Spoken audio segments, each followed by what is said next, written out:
Welcome to my YouTube channel, A Better Covenant TV. It's a great pleasure to be with you again. Remember, understanding will put the control right back into your life. Before I delve into today's message, I want to just encourage you, if you have not already subscribed, to do so. Please go ahead and subscribe, hit the notification button so that every time I put out a video, you get a notice and you can watch it right away. I also want to ask you to like this video and to share with friends so that we can expand our circulation around the world. People need this message regardless of where they are. There's always somebody somewhere that can get a hold of this message, and from them it will spread and bless people all over the world. Now, my website is www.abettercovenant.org. A Better Covenant as one word. Now, we're discussing the subject of civil government. Whether you like it or not, wherever you are in this world, government affects the life that you are living. There's nobody on the surface of this world that is not under the influence of the kind of government that is at work in the land in which they live. The Word of God gives us insights and practical understanding how we can do something where we are. Even if all you do is pray and take action within your little sphere of influence, there's always something you can do that can bring about positive change, not negative change, positive change in the caliber and the quality of government under which you live. You have something to do with it in shaping the environment in which you live as a government. Let's look at Proverbs chapter 29 verse 2. Proverbs 29 verse 2, it says, "When the righteous are in authority, the people rejoice. But when a wicked man rules, the people groan." Now, let me ask you, if you didn't have something to do with whether a righteous man is in authority or whether a wicked man is in authority, why would God tell you about this? Why would He give you that information? Why would He give that information to you if you could do nothing about it? He gives that information to you because He understands that up to a certain extent you can do something about deciding whether a wicked or a righteous man is in authority over you where you live. So He says, when the righteous are in authority, the people rejoice. When a wicked man rules, the people groan. Now, this word groan is used in Exodus 23 verse 24 in talking about government again.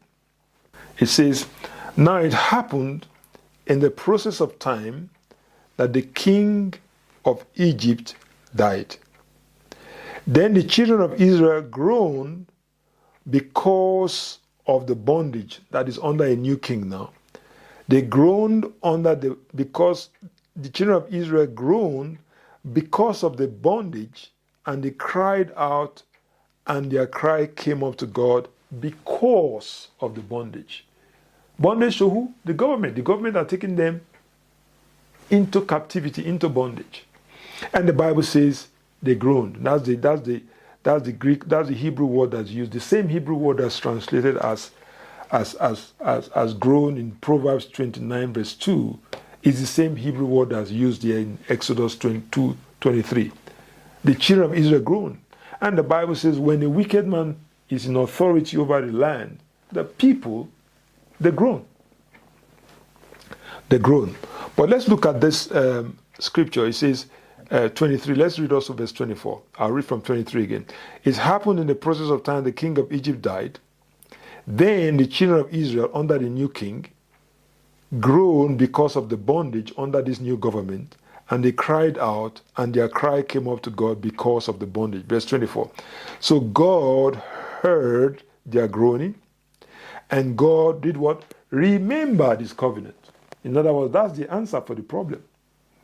His covenant with Abraham, with Isaac, and with Jacob. So God's answer to the issues of government, the problems of government, and getting the right people into government is His covenant. The Bible says God remembered the covenant. That's where the answer is.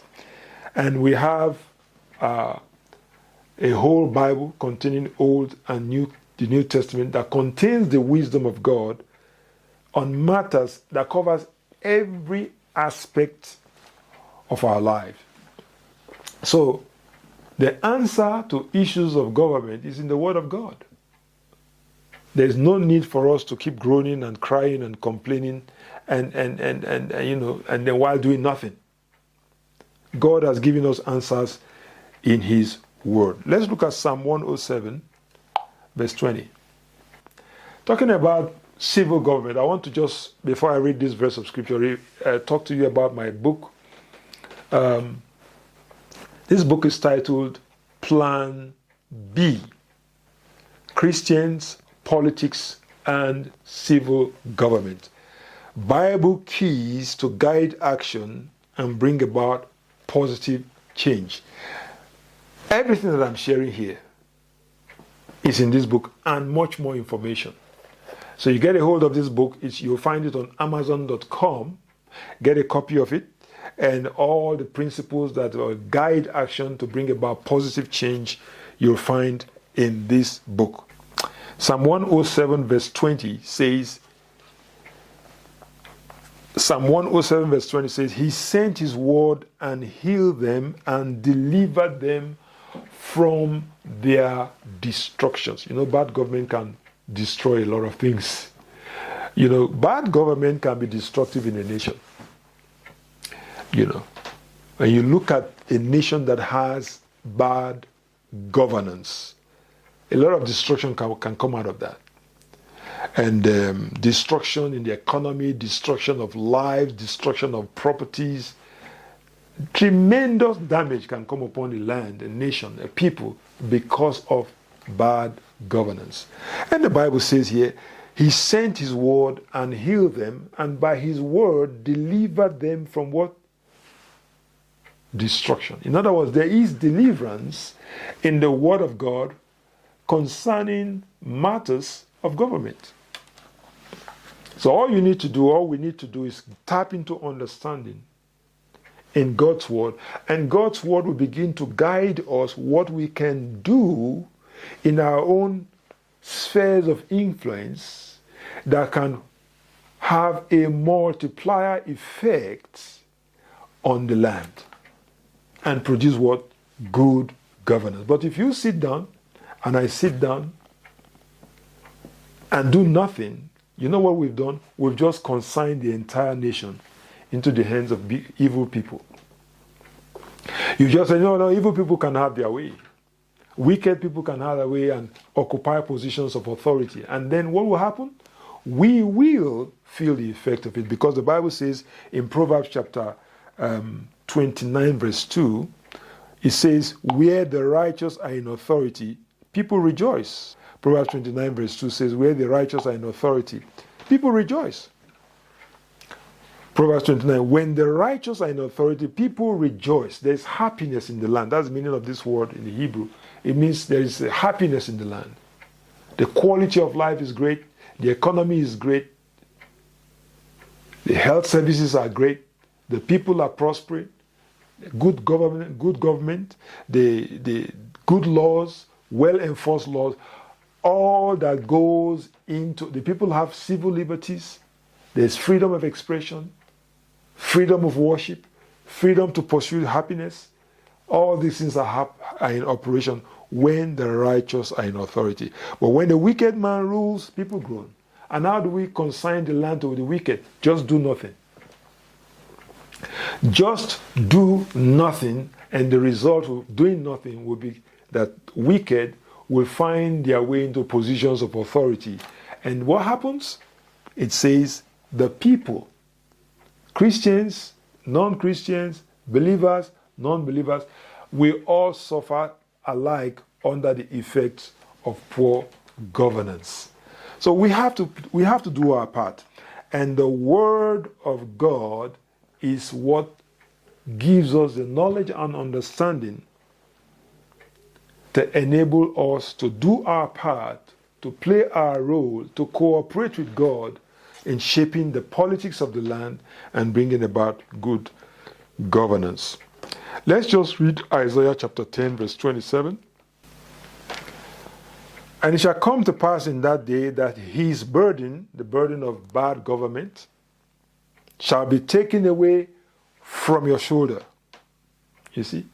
The Bible says when the wicked are in authority, what happens? The people groan. And that Hebrew word means to groan under a burden, under a load, under the crushing effect of a burden and a load. And this scripture says that burden of the wicked being in government will be taken away from your shoulder. And the yoke from your neck, and the yoke will be destroyed because of the anointing oil. Wow. Then now we see another dimension to this. It's connecting the anointing of Jesus to issues of governance. You see that? The answer is in the Word of God. Because of the anointing, his burden shall be taken off your shoulder, his yoke shall be destroyed from off your neck because of the anointing. That Hebrew word anointing is what makes the word Messiah, the anointed one, Jesus Christ. Because of Christ, the anointed one. The answer is in Jesus Christ, the anointed one. His anointing can destroy the yoke of bad governance in the land. So if you're a believer, the Bible says in 1 Corinthians chapter 12, verse 27, you are the body of Christ. You are the body of the anointing. 1 Corinthians chapter 12. That's why I keep saying, don't look down on yourself and don't quit. Don't give up on matters of governance in the land. In our nation. In your nation. In your country. Don't fold your arms and look the other way, look down, be depressed and surrender and quit and say there's nothing I can do. There is something you can do. Because the Bible talks about the anointing, connects the anointing is the burden removing, yoke destroying power of God. It can destroy, it can remove from our lives bad governance and replace it with good governance. The anointing can ensure that the right people find their way into positions of authority in the land. But we have to cooperate with that anointing. So it says here in 1 Corinthians 12, verse 27, now you, that's you if you're a child of God, and me, myself, being children of God, says, you are the body of Christ. That word Christ means the anointed one, the anointing. We are the body of the anointing. What does the anointing do? The anointing removes burdens. The anointing destroys yokes. The burden of bad governance. The burden of the wicked being in government over the land. The Bible says the anointing of God can destroy it. It shall come to pass in that day that his burden shall be taken off your shoulders. You don't have to carry, don't have to bear the burden of bad governance. And his yoke shall be destroyed. The yoke of bad governance shall be broken in the land and destroyed because of the anointing of Christ. Then he says, you are the body of that anointing. Why? The body signifies your authority on earth. The only class of beings that have authority to operate on planet Earth are human beings in flesh and blood. So your body speaks about authority. That means when he says you are the body of the anointing, that means you are the one, you're the authority by which your anointing operates on the land. Without you, that anointing cannot do anything on planet Earth. You are the body of the anointing. So it's time for us to begin, the body of Christ, to begin to turn that anointing loose, turn it loose over the whole nation. To destroy what? The burden. And to destroy the yoke. To remove the burden and destroy the yoke. The yoke of what? Well, bad governance. The wicked being in authority. So it has everything to do with the body of Christ. We don't have to complain and complain and complain like everybody else when we have the answer right inside of us. The answer is in the anointing.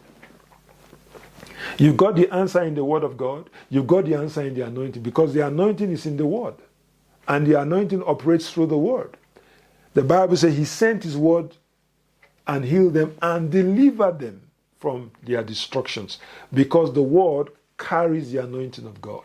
When the Word of God came to them and they released that Word into their life, they released the anointing into their life. So we can, as God's children, release the anointing of God over the land. We can begin to cooperate with the power of God to bring about positive change in matters of civil governance. We don't have to cry and groan and complain and quit and give up and surrender when it comes to these matters. We just need to tap the wisdom of God, tap the understanding of God, and learn to cooperate with the anointing, the burden removing, yoke destroying power of God. When we begin to cooperate with that anointing in the land, the effect of that anointing upon our nation will be tremendous. You will find the right people finding their ways into governance. The right laws will be enacted in the land. The law enforcement agencies will begin to operate positively and powerfully to enforce the right laws. Righteous laws are going to be enacted in the land, and the people can begin to live under good governance that create the atmosphere for people to pursue a life of happiness. You have something to do with it, and I have something to do with it. It's time for us to stop complaining and start finding out how we can cooperate with God to bring about positive change in matters of civil governance. I'm going to leave it there today until I come your way again. Remember, Christ is the Lord, and in Him is the wisdom to bring about positive change in matters of civil governance. So take your place in the anointing, take your place in Christ, tap into the wisdom of God, and begin to do what He wants you to do. If you've not received Him as Lord, He went to the cross for you. Jesus Christ went to the cross for you. There, He died, taking upon Himself your sins, your sicknesses, your disease, and your oppressions, and all the oppressions that could possibly come to you from bad governance. Jesus bore it for you at the cross. On the third day, He was raised from the dead. And now He's seated at the right-hand side of God. He's going to come back again into this world to judge the living and the dead. So receive Him into your life today as your Lord. Let Him be magnified in your life as He is magnified in my life. Amen.